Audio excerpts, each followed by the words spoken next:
ഇന്നത്തെ ഏറ്റവും പുതിയ മാർക്കോ ബോക്സ് ഓഫീസ് റിപ്പോർട്ടുകളിലേക്ക് ഇവർക്കും സ്വാഗതം. ഉണ്ണി മുകുന്ദന്റെ നായകനാക്കി ഹനീഫ് അദീനി സംവിധാനം ചെയ്ത മോളിവുഡിലെ എ സർട്ടിഫിക്കറ്റ് ലഭ്യമായ മാർക്കോ ആ സിനിമയുടെ 4 ദിവസങ്ങൾ തിയേറ്ററുകളിൽ പിന്നിട്ടിരിക്കുകയാണ്. ക്രിസ്മസ് ദിനത്തിലേക്ക് സിനിമയുടെ കളക്ഷൻ എടുക്കുമ്പോൾ ആദ്യ തിങ്കളാഴ്ചത്തെ ഉൾപ്പെടെയുള്ള സിനിമയുടെ ഏറ്റവും പുതിയ 4 ദിവസത്തെ വേൾഡ് വൈഡ് കേരള കൃത്യമായ കളക്ഷൻ ഇപ്പോഴത്തെ പുറത്തു വന്നിരിക്കുകയാണ്.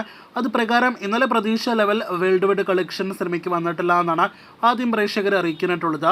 4 ദിവസങ്ങൾ കൊണ്ട് 40 കോടി വേൾഡ് വൈഡ് കളക്ഷൻ എത്തുമെന്ന് പ്രതീക്ഷ, എന്നാൽ എത്തിയിട്ടില്ല. 3 ദിവസങ്ങൾ കൊണ്ട് 31 കോടിയിലേറെ വേൾഡ് വൈഡ് ഗ്രോസ് കളക്ഷൻ നേടിയെടുത്ത സിനിമ ഇന്നലെ തിങ്കളാഴ്ച 6 കോടിയിലേറെ വേൾഡ് വൈഡ് ഗ്രോസ് കളക്ഷനാണ് നേടിയെടുത്തിരിക്കുന്നത്.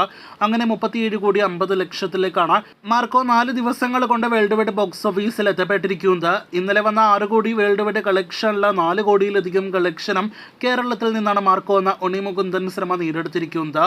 4 കോടി 2 ലക്ഷം രൂപയായിരുന്നു ഇന്നലെ തിങ്കളാഴ്ച മാത്രം സിനിമ കേരളത്തിൽ ഗ്രോസ് ആയിട്ട് നേടിയെടുത്തത്.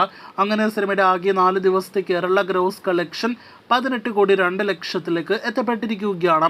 അപ്പോൾ ആകെ മൊത്തത്തിൽ വളരെ മികച്ചൊരു കളക്ഷൻ, വേഗതയാർന്ന കളക്ഷൻ, റെക്കോർഡ് കളക്ഷൻ എല്ലാം തന്നെ മാർക്കോ നേടിയെടുത്തിരിക്കുകയാണ്. ഇന്നും നാളെയും അടുത്തൊരു വമ്പൻ കളക്ഷൻ നിലവിൽ നാം ബോക്സ് ഓഫീസിൽ പ്രതീക്ഷിക്കുന്നു. കാത്തിരിക്കൂ കൂടുതൽ മാർക്കോ കളക്ഷൻ അറിയാനായിട്ട്.